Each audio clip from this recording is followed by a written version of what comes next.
ಪರಿಷತ್ನಲ್ಲಿ ಸರ್ಕಾರದ ವಿರುದ್ಧ ಮುಗಿಬೀಳೋದಕ್ಕೆ ಬಿಜೆಪಿ ಸಜ್ಜಾಗಿದೆ. ನಿಲುವಳಿ ಸೂಚನೆ ಮಂಡನೆಗೆ ಅವಕಾಶ ಕೋರಿದ್ದಾರೆ ಬಿಜೆಪಿಯ ಸದಸ್ಯರು. ನಿಯಮ 59ರ ಮೇರೆಗೆ ನಿಲುವಳಿ ಸೂಚನೆಯನ್ನ ಬಿಜೆಪಿ ಮಂಡಿಸಿದ್ದು, ದಿನ್ನೂರು ಗ್ರಾಮದಲ್ಲಿ ರೈತರನ್ನ ಸರ್ಕಾರ ಒಕ್ಕಲೆಬ್ಬಿಸಿದೆ ಅಂತ ಆರೋಪಿಸ್ತಾ ಇದ್ದಾರೆ.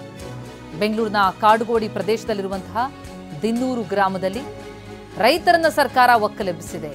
ಹಿಂದುಳಿದ ಮತ್ತು ದಲಿತ ರೈತರು ಹಲವಾರು ದಶಕಗಳಿಂದ ಅಲ್ಲಿ ವಾಸ ಮಾಡ್ತಾ ಇದ್ದು, ವಾಸಸ್ಥಳ ಹಾಗೂ ಕೃಷಿ ನಡೆಸಿಕೊಂಡು ಬಂದಂತಹ ಭೂಮಿಯನ್ನ ಅರಣ್ಯ ಭೂಮಿ ಅಂತ ಸರ್ಕಾರ ಘೋಷಿಸಿ ಒಕ್ಕಲೆಬ್ಬಿಸಲಾಗಿದೆ ಅಂತ ಬಿಜೆಪಿ ಆರೋಪಿಸ್ತಾ ಇದೆ. ರೈತರು ಸ್ವಂತ ಹಕ್ಕಿನ ಭೂಮಿಯಿಂದ ಹೊರಹಾಕಲ್ಪಟ್ಟಿದ್ದಾರೆ. ಭೂಮಿಯನ್ನ ಅರಣ್ಯ ಭೂಮಿ ಅಂತ ಗುರುತಿಸೋ ಮೊದಲು ರೈತರ ಅನುಮತಿ ಪಡೆದು ದಾಖಲಾತಿಗಳನ್ನ ಪರಿಶೀಲನೆ ಮಾಡಬೇಕಾಗಿತ್ತು. ಸರ್ಕಾರ ನಿರ್ಧಾರ ಕೈಗೊಂಡಿರೋದು ಕಾನೂನು ಬಾಹಿರ.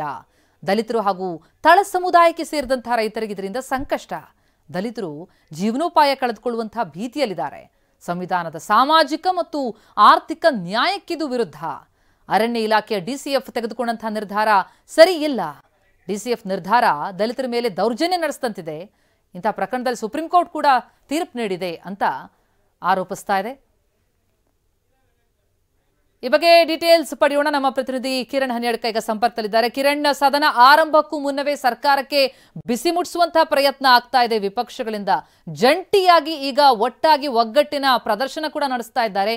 ಯಾವ ರೀತಿ ಪ್ರತಿಭಟನೆ, ಏನು ವಿಪಕ್ಷಗಳ ನಿರ್ಣಯ ಅಂತ?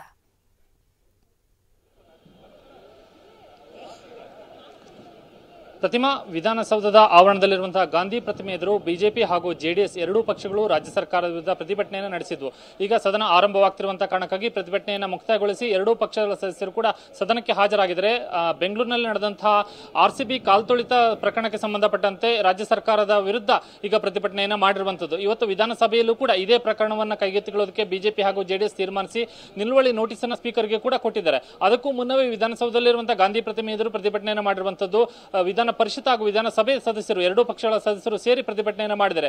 ರಾಜ್ಯ ಸರ್ಕಾರ ಇಲ್ಲಿ ಅಮಾಯಕ ಇಲ್ಲಿ ಅಧಿಕಾರಿಗಳನ್ನ, ಪೊಲೀಸ್ ಅಧಿಕಾರಿಗಳನ್ನ ಅಮಾನತು ಮಾಡಿದೆ. ಇಲ್ಲಿ ರಾಜ್ಯ ಸರ್ಕಾರ ತನ್ನ ತಪ್ಪಿಟ್ಟುಕೊಂಡು ಇಲ್ಲಿ ಪೊಲೀಸ್ ಅಧಿಕಾರಿಗಳ ಮೇಲೆ ತನ್ನ ತಪ್ಪನ್ನ ಹೊರಿಸಿದೆ ಅನ್ನುವಂತ ಆರೋಪವನ್ನ ಮಾಡಿ ಮತ್ತು 11 ಜನ ಅಮಾಯಕರ ಸಾವಿಗೆ, ಆರ್ಸಿಬಿ ಅಭಿಮಾನಿಗಳ ಸಾವಿಗೆ ರಾಜ್ಯ ಸರ್ಕಾರವೇ ಜವಾಬ್ದಾರಿ, ಇದರ ಹೊಣೆಯನ್ನ ಸಂಪೂರ್ಣವಾಗಿ ರಾಜ್ಯ ಸರ್ಕಾರವೇ ಹೊತ್ತುಕೊಳ್ಳಬೇಕು ಅನ್ನುವಂತ ಒಂದು ಆಗ್ರಹವನ್ನ ಮುಂದಿಟ್ಟುಕೊಂಡು ಇವತ್ತು ಬಿಜೆಪಿ ಪ್ರತಿಭಟನೆಯನ್ನು ಮಾಡಿರುವಂತದ್ದು. ಇವತ್ತು ವಿಧಾನಸಭೆಯಲ್ಲಿ ಇದೇ ವಿಚಾರವನ್ನೇ ಪ್ರಮುಖವಾಗಿ ಕೈಗೊಳ್ಳಲು ತೀರ್ಮಾನವನ್ನ ಮಾಡಿ ಅದಕ್ಕೂ ಮುನ್ನ ಪ್ರತಿಭಟನೆಯನ್ನು ಬಿಜೆಪಿ ಹಾಗೂ ಜೆಡಿಎಸ್ ಮಾಡಿವೆ. ಪ್ರತಿಮಾ, ಥ್ಯಾಂಕ್ ಯು ಕಿರಣ್ ತಮ್ಮ ಮಾಹಿತಿಗೆ.